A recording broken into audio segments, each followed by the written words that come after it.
Hello once again, everyone. This is meant to serve as an introduction for the series that I'm going to attempt to do over the next couple months, and I'm going to attempt to do my best to film and upload quite regularly.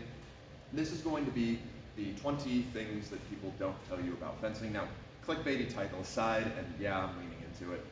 The idea behind this is there's been kind of a common theme I've noticed over the past while of teaching people, which is there are a couple things I say again and again and again and again and again that aren't just as simple as like bend your knees or make sure you pass or things like that. More not necessarily woo-wooey topics, but complicated enough thoughts that require a full explanation that as through lines, generally speaking, you learn over time, but sometimes having it just set down and explained in detail could help a lot. So I'm going to try and cover all of that. Now, a lot of these things, for those of you that are more senior fencers out there, may not necessarily be surprising, may not necessarily even be all that eye-opening, but for a beginner, it's important to remember that a lot of the stuff we kind of just consider and take for granted has never been implicitly said to them. So that's kind of what the idea behind this series is going to be, and I'll show it with a wide variety of weapons as I go over. I may switch weapons in the course of me filming this. It's just going to be a bit by bit, and I'll tackle kind of one thing at a time. The idea, though, is that, again, it's all those things you don't really talk about in detail that can really help somebody, and these are just the commonalities that I've seen. I limited myself to 20 because, one, it rolled off the tongue, and two, about 20-ish things is when I was starting to go, okay, yeah, I've heard that, I've heard that, I've heard that.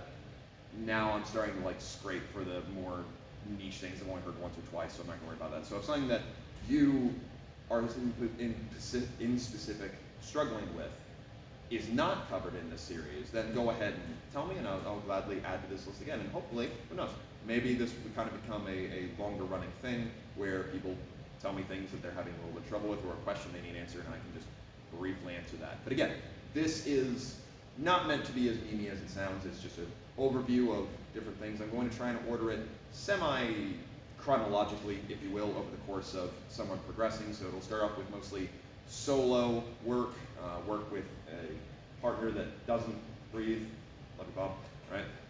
Work with an individual partner like you could do if you have training partners at home or what have you, and then getting into the more complicated stuff as it goes. But for the most part, it should be relatively shortish videos, and hopefully they'll be really helpful. So, hope you enjoy the series. I'll be doing my best to upload it regularly. Scream at me in the comments if I don't, and otherwise, we will go over some other techniques another time.